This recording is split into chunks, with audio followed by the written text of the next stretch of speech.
জাজৰিবাসীক কন্দুৱাই অজান দেশলৈ গলগৈ শিক্ষাবিদ লক্ষীৰাম বৰা। নগাঁও জাজৰি বগৰীগুৰিৰ বিশিষ্ট সমাজকৰ্মী শিক্ষাবিদ জাজৰি উচ্চতৰ মাধ্যমিক বিদ্যালয়ৰ অৱসৰপ্ৰাপ্ত উপাধ্যক্ষ লক্ষীৰাম বৰাৰ আজি দিনৰ 12:30 নিজা বাসভৱনত পৰলোক ঘটে। মৃত্যুৰ সময়ত তেখেতৰ বয়স আছিল 88 বছৰ। ব্ৰিটিছৰ আমোলৰে 1904 চনত স্থাপিত জাজৰি সংযুক্ত মজলীয়া বিদ্যালয়ত প্ৰাথমিক শিক্ষা গ্ৰহণ কৰি জাজৰি উচ্চতৰ মাধ্যমিক বিদ্যালয়ৰ পৰা সুখ্যাতিৰে তেতিয়াৰ মেট্ৰিক পৰীক্ষাত উত্তীৰ্ণ হৈ বৰাই পিছত নগাঁও মহাবিদ্যালয়ৰ পৰা IA আৰু স্নাতক উত্তীৰ্ণ হৈ জাজৰি উচ্চতৰ মাধ্যমিক বিদ্যালয়ত 1961 চনত সহ শিক্ষক হিচাপে চাকৰি জীৱনৰ পাতনি মেলে। অতিকে মৰমীয়াল ৰসিক লক্ষীৰাম বৰা আছিল ছাত্ৰ ছাত্ৰীসকলৰ অতিকে প্ৰিয় শিক্ষাগুৰু। দীৰ্ঘদিন ধৰি জাজৰিৰ নিজা বাসভৱনতে বাৰ্ধক্যজনিত ৰোগত আক্ৰান্ত হৈ চিকিৎসাধীন হৈ থকা বৰাই আজি সকলোকে শোক সাগৰত পেলাই পৰলোক গমন কৰে। মৃত্যুৰ সময়ত তেওঁ পত্নী, দুজন পুত্ৰ, বোৱাৰী, দুগৰাকী কন্যা, জোৱাই, নাতি নাতিনী সহ বহু আত্মীয় স্বজনক ইহ সংসাৰত এৰি থৈ যায়। তেখেতৰ বিয়োগত বৃহত্তৰ জাজৰি অঞ্চলত গভীৰ শোকৰ ছাঁ পৰিছে। জাজৰি উচ্চতৰ মাধ্যমিক বিদ্যালয়, জাজৰি শতদল শাখা সাহিত্য সভা, জাজৰি প্ৰেছ ক্লাব, দক্ষিণ জাজৰি সাংস্কৃতিক গোষ্ঠীকে ধৰি বিভিন্ন অনুষ্ঠানে তেখেতৰ বিয়োগত গভীৰ শোক প্ৰকাশ কৰে। বদদ্ৰৱাৰ পৰা মেহদী জামানৰ ৰিপৰ্ট, NE এক্সপ্ৰেছ। আজি এজন শিক্ষক তথা ৰবিকান্ত বৰা মৃত্যু হ'ল। তেওঁ সময়ত আমাৰ জাজৰি হাইস্কুল আছিল নাম তেতিয়া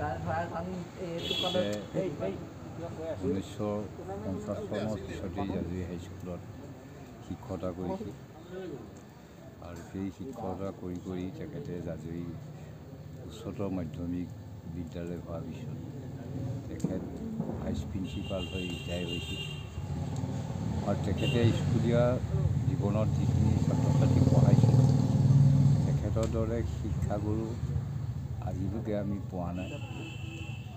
তেখেতে খুব মৰম কৰে, কাৰোবাক মাৰিবলগীয়া হ'লে বেটটো ওপৰলৈ দাঙে, কিন্তু মাওঁতে লাহেকৈ আচাৰিডাল তেখেতে লগাইহে দিয়ে। তেখেতৰ মৃত্যুৰ পিছত আমি ভাবোঁ বা আমি পাইছোঁ যে তেখেতৰ এটা বেয়া গুণো কোনো মানুহে ক'ব নোৱাৰিব, ইমানেই তেখেত সৎ মানুহ আছিল। ৰিটায়াৰ হোৱাৰ পিছতো তেখেতে জাতীয় বিদ্যালয়ত কিছু বছৰ চাকৰি কৰিছিল। তাতো তেখেতক ছাত্ৰ ছাত্ৰীসকলে শলাগ লৈছিল। শেষলৈ তেখেতৰ অলপ অসুস্থতাৰ কাৰণে তেখেতে ঘৰতেই বাকী কালচোৱা তেখেতে বিভিন্ন তেখেতক চিকিৎসা কৰি তেখেতক আদৰ কৰি ৰাখিছিল। তেখেতৰ গুণ ক'বলৈ গ'লে কোনো বেয়া গুণেই তেখেতৰ নাছিল জীৱনত। আমাৰ এই অঞ্চলৰ ভিতৰত আজি তেখেতৰ মৃত্যুত হয়তো মানুহৰ মৃত্যুৰ পিছত কোনোবাই ভাল বেয়া কথা কয়, কিন্তু এখেতৰ কোনো বেয়া বিষয় কথা ক'বলৈ কাৰো শক্তি নহয়। তেখেত এজন আমাৰ সৎ গুৰু আছিল, ভাল শিক্ষা গুৰু আছিল, গতিকে তেখেতক আমি আজীৱন পাহৰিব নোৱাৰিম। আমাৰ জাজৰি যিখন সংযুক্ত মজলীয়া বিদ্যালয় আছিলে, আমি কানাই মই একেলগে পঢ়া, মোৰ দেউতাহঁতেও তাতে পঢ়া। হেমচন্দ্ৰ তামুলী ছাৰ, লক্ষীৰাম বৰা, লক্ষী বৰ্তা বুলি মাতোঁ, আৰু মোৰ দেউতা দেৱেন শইকীয়া ছাৰ।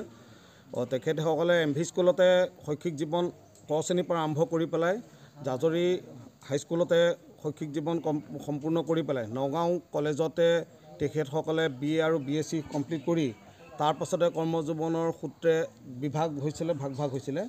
1960 চনত মোৰ দেউতা দেৱেন্দ্ৰ নাথ শইকীয়া জাজৰি হাই ছেকেণ্ডেৰীত জইন কৰিছিলে। তাৰপাছতে 61 চনত লক্ষীৰাম বৰা মোৰ বৰ্তাই জইন কৰিছিলে। 63 চনত হেমচন্দ্ৰ তামুলী ছাৰে জইন কৰিছিলে। আৰু তেখেতকেইজনো খুব কম ব্যৱধানতে একেলগে অৱসৰ গ্ৰহণ কৰিছে। তো এইটো মোৰ পিতৃতুল্য তেখেত। তেখেতৰ মৃত্যুৱে আমাক সকলোকে গভীৰ দুখ দিছে। আশা কৰিছোঁ তেখেতৰ আত্মাই সদগতি লাভ কৰক আৰু তেখেতে ভালে থাকক, য'তেই থাকে তেখেত ভালে থাকক। তেওঁ কি হৈছিলে?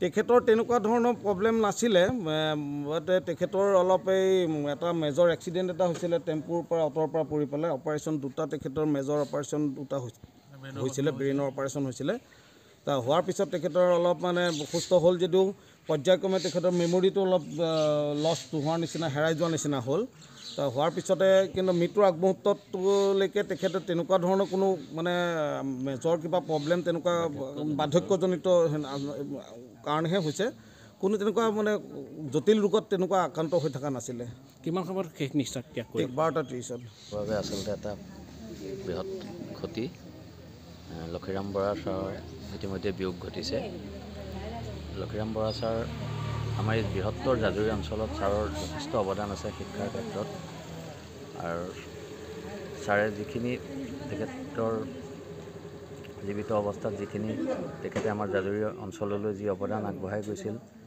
সেইখিনি আমাৰ সদায় মনত থাকিব আৰু জাজৰি অঞ্চলৰ বিশেষকৈ আমি ত্ৰিমূৰ্তি বুলি ক'ব পাৰোঁ স্বৰ্গীয় লক্ষীৰাম বৰা ছাৰ দেৱেন শইকীয়া ছাৰ আৰু হেমচন্দ্ৰ তামুলী ছাৰ তিনিওগৰাকীয়ে একে শৈশৱৰ পৰা তেখেতসকলে একেলগে শিক্ষা গ্ৰহণ কৰি একেখন স্কুলৰ পৰাই তেখেতসকলে কৰ্মজীৱন আৰম্ভ কৰিছিল আৰু সেই একেখন জাজৰি উচ্চতৰ মাধ্যমিক বিদ্যালয়ৰ পৰাই তেখেতসকলে অৱসৰ গ্ৰহণ কৰিছিল তাৰ ভিতৰত